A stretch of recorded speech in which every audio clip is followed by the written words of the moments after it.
दोस्तों, केमिस्ट्री में एक टॉपिक है केमिकल इक्वेशन बैलेंसिंग, यानी रासायनिक समीकरण का संतुलन, जो कि 10th एवं 12th दोनों में ही है।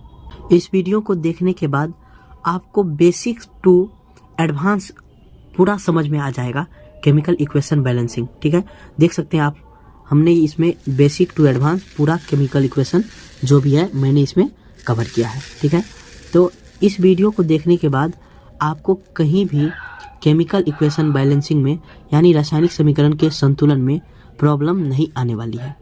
तो ठीक है, चलिए स्टार्ट करते हैं अपने स्टाइल में, जो कि यह मेरा बनाया हुआ खुद का ट्रिक है।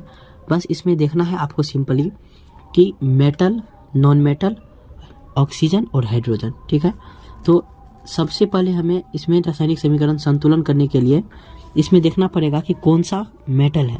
मतलब सबसे पहले हमें करना है इक्वेशन को बैलेंसिंग के लिए मेटल को बैलेंस करना है। ठीक है, उसके बाद नॉन मेटल को, अगर मेटल ना हो तो हम देखेंगे नॉन मेटल है या ऑक्सीजन है, हाइड्रोजन है, इस तरह से। अगर मेटल है तो सबसे पहले हम लोग मेटल को बैलेंस करेंगे। ठीक है, उसके बाद नॉन मेटल को बैलेंस करेंगे, जैसे कार्बन है, सल्फर है, क्लोरीन है। ठीक है, इस तरह से। और उसके बाद हम लोग देखेंगे ऑक्सीजन, और सबसे लास्ट में हम लोग देखेंगे हाइड्रोजन बैलेंसिंग। ठीक है, तो सबसे पहले metal, second non metal, third oxygen और फोर्थ हाइड्रोजन। और इस तरह से अगर हम बैलेंस करते हैं तो कोई भी प्रकार का समस्या नहीं आने वाला है, और यह प्रत्येक इक्वेशन पर अप्लाई होगा। ठीक है, चलिए हम लोग करके, हमारा पहला इक्वेशन है H2 + O2 यानी H2O। तो इसमें हमें देखना है कि यहाँ पर सिर्फ ऑक्सीजन है और हाइड्रोजन है। ठीक है, हाइड्रोजन और ऑक्सीजन है, इसमें ना ही मेटल है कोई और ना ही नॉन मेटल। तो हमें सिंपली क्या करना है कि सबसे पहले देखना है ऑक्सीजन को बैलेंस करके। ठीक है, ऑक्सीजन बैलेंस है या नहीं। ठीक है, सबसे पहले ऑक्सीजन, उसके बाद ही हम हाइड्रोजन के साथ छेड़खानी करेंगे, उसके साथ देखेंगे। ठीक है, तो सबसे पहले हमें देखना है LHS में, यानी लेफ्ट हैंड साइड, उसके बाद राइट हैंड साइड। तो सबसे पहले लेफ्ट हैंड साइड यानी कि इसमें देखते हैं तो ऑक्सीजन सिर्फ 2 है। ठीक है, और इधर सिर्फ 1, यानी कि ऑक्सीजन को सबसे पहले हमें बराबर करने के लिए यहाँ पर हमको 2 लगाना पड़ेगा। ठीक है, अगर यहाँ पर हम 2 लगा देते हैं तो हमारा ऑक्सीजन बैलेंस हो जाता है, क्योंकि हमें देखना है पहले कि सिर्फ ऑक्सीजन बैलेंस हुआ है या नहीं। ठीक है, अब देख लेते हैं हम लोग। तो ऑक्सीजन बैलेंस है, तो उसके बाद हम लोग देखेंगे हाइड्रोजन की तरफ। ठीक, इस तरफ देखते हैं हम लोग हाइड्रोजन, 2 और 2 यानी 2 2 जा 4, इस साइड 4 हाइड्रोजन और इस साइड सिर्फ 2 हाइड्रोजन। ठीक है, तो हमें यहाँ पर सिंपली 2 लगा देना है, तो क्या होगा, यह हमारा समीकरण संतुलित हो जाएगा। ठीक है, अब हम लोग देख सकते हैं कि 2 2 जा 4, 2 2 जा 4, 2 और ये भी 2, यानी कि यह समीकरण हमारा संतुलित हो गया। ठीक है, हमें क्या करना था, सिंपली पहले मेटल देखना था, फिर नॉन मेटल, ऑक्सीजन, हाइड्रोजन। तो इसमें सिर्फ ऑक्सीजन और हाइड्रोजन था, ना ही मेटल था और ना ही नॉन मेटल। इस तरह से हमने किया। ठीक है, अगला देखते हैं हम लोग। तो इसमें है कार्बन + ऑक्सीजन, तो कार्बन मोनोऑक्साइड। ठीक है, यानी C + O2 CO। ठीक है, तो इसमें हमें देखना है सबसे पहले कि इसमें कुछ metal, non metal, oxygen, hydrogen क्या क्या है। तो इसमें सबसे पहले कार्बन है, जो कि हमारा नॉन मेटल है, मैंने लिख भी दिया है, और इसमें ऑक्सीजन है। ठीक, तो हमें सिर्फ नॉन मेटल और ऑक्सीजन का करना है। तो सबसे पहले हमें करना होता है किसका, नॉन मेटल का। तो स्टार्ट करते हैं, हम लोग देखते हैं कि किस तरह से पहले इसमें नॉन मेटल का करना है। तो हमें देखना है कि कार्बन और ऑक्सीजन को सिर्फ। ठीक है, तो कार्बन इस तरफ 1 और इस तरफ भी 1, यानी कि कार्बन के साथ पहले हमें छेड़खानी नहीं करना है। अब ऑक्सीजन देखेंगे, इस तरफ 1 ऑक्सीजन और इस तरफ 2 ऑक्सीजन। तो हमें क्या करना है, सिंपली ऑक्सीजन को संतुलित करने का कोशिश करना है। तो ऑक्सीजन अगर 2 है तो हमें इस तरफ भी 2 लगाना पड़ेगा, ताकि ऑक्सीजन 2 हो जाए। ऑक्सीजन कितना हो गया, 2। कितना हुआ ऑक्सीजन, हमारा ऑक्सीजन हो गया 2। लेकिन अब हमें पहले ऑक्सीजन को करने के बाद एक बार पुनः चेक करना है नॉन मेटल को कि क्या वह अब भी संतुलित है या फिर गड़बड़ है। अगर संतुलित है तो ठीक है, गड़बड़ है तो पुनः उसको हम लोग फिर से सुधार करेंगे। ठीक है, तो इस तरफ हम देखते हैं कार्बन 2 है और ऑक्सीजन 2, लेकिन इस तरफ सिर्फ कार्बन हम देख रहे हैं कितना है, 1 है। यानी कि कार्बन को 2 करने के लिए हमें यहाँ पर सिंपली 2 इसके पीछे लगा देना होगा, और इस तरह से हमारा यह इक्वेशन भी सॉल्व हुआ। तो चलिए अब थोड़ा सा एडवांस चलते हैं, थोड़ा सा, ठीक है। तो इसमें भी हमें क्या देखना है, सबसे पहले मेटल देखना है। तो मेटल इस पे हमारा Mg यानी कि मैग्नीशियम इस पे मेटल है, और N2 जो कि हमारा नॉन मेटल है, और उसके बाद हाइड्रोजन ऑक्सीजन जो भी हो। तो सबसे पहले हमें इसमें बैलेंस करना है Mg को यानी मैग्नीशियम को। तो हमें सबसे पहले सिंपली इस तरफ देखना है कि हमारा मैग्नीशियम कितना है। मैग्नीशियम हमारा 3 है, और इस तरफ हमें देखना है कि मैग्नीशियम कितना है। इस तरफ सिर्फ मैग्नीशियम कितना है, 1 है। तो हमें सिंपली यहाँ पे 3 डाल देना है, बाकी जो भी होगा बाद की बात है, लेकिन पहले हम यहाँ पे 3 डाल देंगे, ठीक है। तो हमारा मैग्नीशियम अब सॉल्व हुआ। अब है नाइट्रोजन, नाइट्रोजन है, तो इस तरफ कितना नाइट्रोजन 2, और इस तरफ हम लोग देखेंगे तो सिर्फ हमारा नाइट्रोजन 1 है, ठीक है। इस तरफ 2 और इस तरफ 1।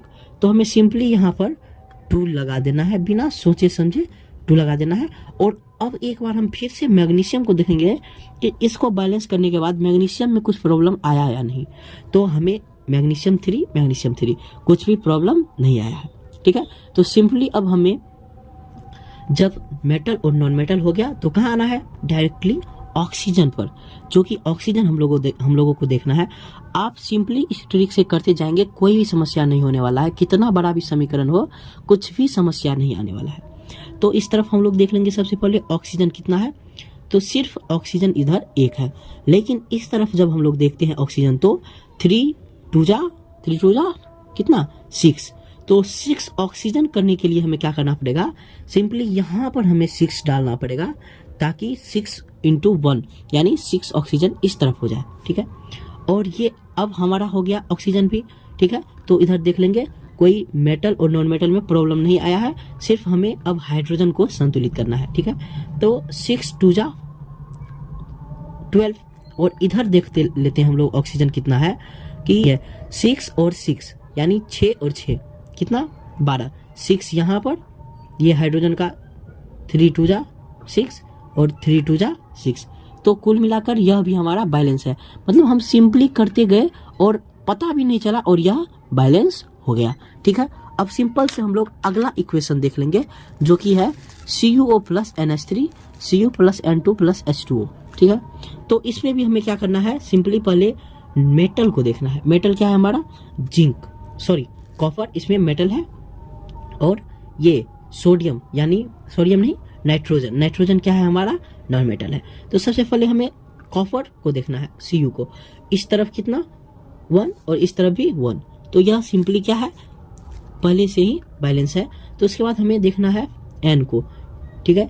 N देखिए इस तरफ कितना सिर्फ 1 और इधर 2, तो सिंपली हमें इसके नीचे इसके पीछे 2 डाल देना है, और यह हमारा बैलेंस हो गया, ठीक है। अब हमें देखना है डायरेक्टली ऑक्सीजन को, ऑक्सीजन के साथ क्या समस्या है। तो इस तरफ देखेंगे तो ऑक्सीजन 1 है, और इस तरफ देखेंगे तो ऑक्सीजन कितना है 1 है। तो अब हमें चले जाना है डायरेक्टली हाइड्रोजन पर। हाइड्रोजन के साथ क्या समस्या है कि इस तरफ अगर हम लोग देखते हैं तो हाइड्रोजन 2 है, लेकिन इस तरफ हाइड्रोजन कितना हुआ 3 2 जा 6। तो इस तरफ भी 6 बनाने के लिए हमें सिंपली 3 यहाँ देना पड़ेगा, 3 2 जा 6। लेकिन अब क्या हुआ समस्या कि ये ऑक्सीजन गड़बड़ हो गया, क्योंकि इस तरफ ऑक्सीजन सिर्फ 1 और इस तरफ ऑक्सीजन 3। सिंपली आपको कुछ भी नहीं करना है, आराम से देखते जाना है, और क्या गड़बड़ हुआ है उसको एक बार चेक करना है और फिर से सुधार करना है, ठीक है। तो 3 और इस तरफ भी 3 करने के लिए हमें यहाँ पे सिंपली 3 डाल देना होगा। लेकिन अब यह कॉपर को क्या किया, गड़बड़ कर दिया। कॉपर यानी कि मेटल को, फिर से हमें मेटल को देखना है, तो मेटल के लिए हमें यहाँ पर करना पड़ेगा 3। सिंपली इसके पीछे जब हम 3 डालते हैं तो कॉपर भी हो गया। अब सबको एक बार चेक कर लेते हैं, कॉपर हुआ, ठीक है। उसके बाद एन भी, एन के लिए देखिए एन भी कितना यहाँ पे 6 हो गया है, तो सिंपली हमें यहाँ पर एन को भी 6 करना पड़ेगा, और 3 2 जा 6 3 2 जा 6। अब ऑक्सीजन देख लेते हैं हम लोग, 3 ऑक्सीजन हाइड्रोजन 6 हाइड्रोजन 6, यानी कि सिंपली हम ट्रिक से चलते गए और यह भी हमारा क्या हुआ, सॉल्व हो गया। चलिए अब हम लोग अगला इक्वेशन देखते हैं, जो कि है Fe + H2O, Fe3O4 + H2। तो इसमें हमें देखना है कि आयरन कितना है, ठीक है। आयरन सिंपली देखना है सबसे पहले, क्योंकि मेटल तो आयरन है। इसमें देखेंगे आयरन सिर्फ 1, और इधर 3, तो यहाँ सिंपली हम लोग 3 कर देते हैं। ठीक है, 3 जैसे ही करेंगे हम लोग, तो अब अगला स्टेप देखना है हमें नॉन मेटल का, जो कि इसमें कुछ है ही नहीं। तो हमें अगला स्टेप देखना है ऑक्सीजन के लिए। ऑक्सीजन इधर कितना 1 और इधर 4, तो हमें यहाँ पे डायरेक्टली यहाँ पीछे में 4 डाल देना है और यह क्या हुआ, बैलेंस हो गया। ठीक है, और अगला हमें देखना है कि हाइड्रोजन के पास कौन सी समस्या है। हाइड्रोजन 8, और यहाँ भी हाइड्रोजन 8 करने के लिए सिंपली हमें इसके पीछे 4 डाल देना, 4 डाल देंगे और ये भी हो गया 8। अब हमें फिर से चेक कर लेना है कि सब बराबर है, यानी 3 3 4 4 और 8।